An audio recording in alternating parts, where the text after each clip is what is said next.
नमस्कार, आप देख रहे हैं यूपी न्यूज लाइव और आपके साथ मैं हूं प्रदीप तरमोला।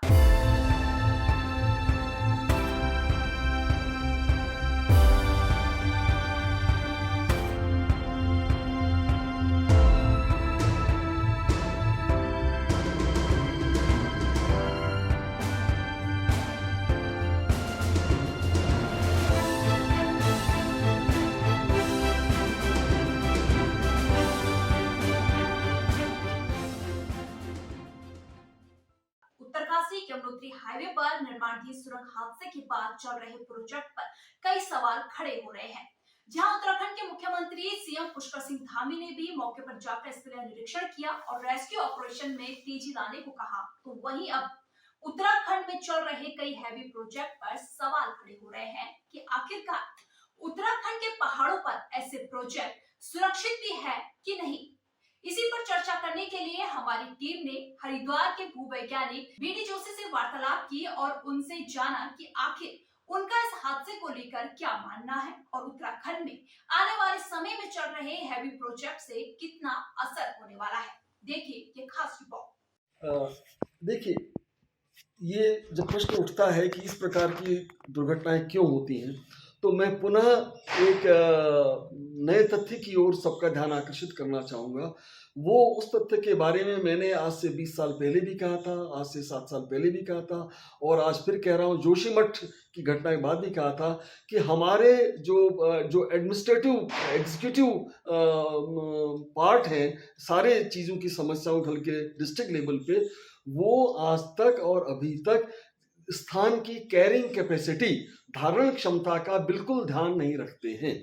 धारण क्षमता माने होता है किस जगह पर कितने लोग आवासित किए जा सकते हैं, किस जगह का कितनी रोड बन सकती है, किस जगह कितनी टनल बन सकती है, जमीन का प्रेशर क्या होगा, वहाँ पे जंगलों का प्रेशर, जंगल हटने के बाद भूमि के कटाव की क्या स्थिति होगी। क्योंकि हर जमीन, हर पर्वत, हर झील, हर नदी, हर छोटी से छोटी नदी और हर छोटी छोटी आवास वाली जगह, एग्रीकल्चर लैंड, हर एक की एक कैरिंग कैपेसिटी होती है। जब तक हम कैरिंग कैपेसिटी को, पृथ्वी की और स्थान की धारण क्षमता को ध्यान में रखते हुए योजनाएं नहीं बनाएंगे, तब तक हमारी योजनाएं इसी प्रकार से हमको दुर्घटनाओं का संकेत देती रहेंगी।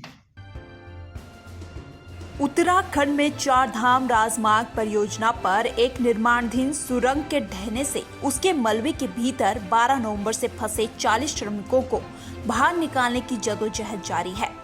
सभी श्रमिकों को सुरक्षित निकालने के लिए सुरंग में पाइप से एस्केप सुरंग बनाने के लिए खुदाई शुरू हो चुकी है और माना जा रहा है कि 40 श्रमिकों को बाहर निकालने में 24 घंटे से अधिक का समय लग सकता है। दरअसल चार धाम ऑल वेदर सड़क परियोजना के तहत निर्माणाधीन सिलक्यारा डांडलगांव सुरंग का एक हिस्सा रविवार को भूस्खलन से ढह गया था और तब से श्रमिक उसके अंदर फंसे हुए हैं। उन्हें निकालने के लिए युद्ध स्तर पर बचाव एवं राहत अभियान जारी है। वहीं अब इस घटना के बाद उत्तराखंड में चल रहे कई हैवी प्रोजेक्ट पर सवाल खड़े होने लगे हैं। सवाल उठने लगे हैं कि इस तरह के हैवी प्रोजेक्ट उत्तराखंड के लिए सही है भी या नहीं। वहीं जब हरिद्वार के भूवैज्ञानिक बीडी जोशी से बात की कि आखिर उन्हें इस हादसे के पीछे क्या वजह लगती है, तो उन्होंने बताया कि यह हादसा कोई आश्चर्यजनक हादसा नहीं है। उनके अनुसार उन्हें पहले से ही अंदाजा था कि कोई न कोई हादसा अवश्य पहाड़ों से छेड़छाड़ करने के दौरान होगा। उन्होंने बताया कि इसके पीछे वजह उत्तराखंड के पहाड़ों की युवा अवस्था है। उनकी आयु अन्य राज्यों के पहाड़ों के मुकाबले कम है। इतना ही नहीं, उत्तराखंड के क्लाइमेट में भी अन्य राज्यों के अनुसार काफी चेंज है।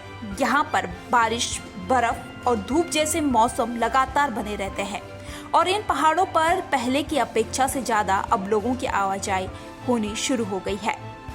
उत्तराखंड के पहाड़ अभी भी सही तरह से स्थिर नहीं हो पाए हैं। यही वजह है कि इस तरह के हादसे हो रहे हैं। देखिए, ये कई स्तर पर चूक होने की संभावना होती है और कई स्तर पर हमें सावधानियां लेकर के प्रत्येक स्तर को फूल प्रूफ बनाना होता है। जैसे पहला स्तर ये है कि हमको कोई टनल कहाँ बनानी है, उस स्थान का चयन। फिर वो जहाँ टनल बन रही है तो इसका मतलब स्वाभाविक है कि वहाँ पे कोई न कोई हमारे पास पर्वतीय आकृति है। उस पर्वत की भूमि की जियोलॉजिकल स्टेबिलिटी कितनी है, हमें ये जानना चाहिए।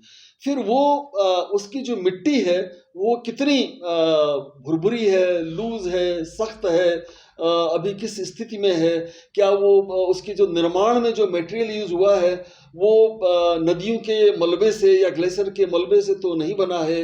और इसके बाद चीज़ें आती हैं प्लानिंग की। अब प्लानिंग में ये आता है कि वो हमारी जो टनल बन रही है उसका आकार, साइज कितना होगा, और जैसे ही हम उसका खुदान शुरू करेंगे तो वहाँ पर हमें अगल बगल ऊपर नीचे पानी के रिसोर्सेज, उनका कितना दबाव होगा, इन सब चीज़ों को ध्यान में रखते हुए हमें कार्य करना चाहिए। मुझे लगता है कि जब इस प्रकार की लगभग 2-3 घटनाएं तो हमारे इस उत्तराखंड में हो चुकी हैं विगत 4-5 वर्षों में, और इसी वर्ष हिंदुस्तान में अन्य जगहों पर भी, पूर्वोत्तर भारत में भी कुछ ऐसी 1-2 घटनाएं हुई हैं जहां टनल इन्वॉल्व रही है। हिमाचल में भी एक आध घटना हुई है जहां पे टनल इन्वॉल्व हुई है। वहाँ दूसरी ओर हम ये भी देखते हैं कि हमारे पास सफलतम उदाहरण भी मौजूद है, हिमाचल के उदाहरण मौजूद है, कश्मीर का उदाहरण मौजूद है, जहाँ हमारी टनल बनी और हमें किसी प्रकार की कोई भी घटना या दुर्घटना देखने को नहीं मिली। उससे हम उत्साहित हुए।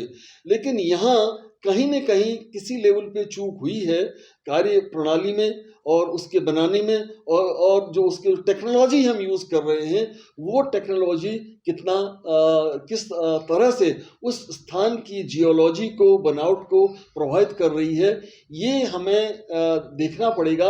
और शायद जहाँ तक उत्तराखंड का सवाल है, हमें अभी उस अनुभव की कमी है।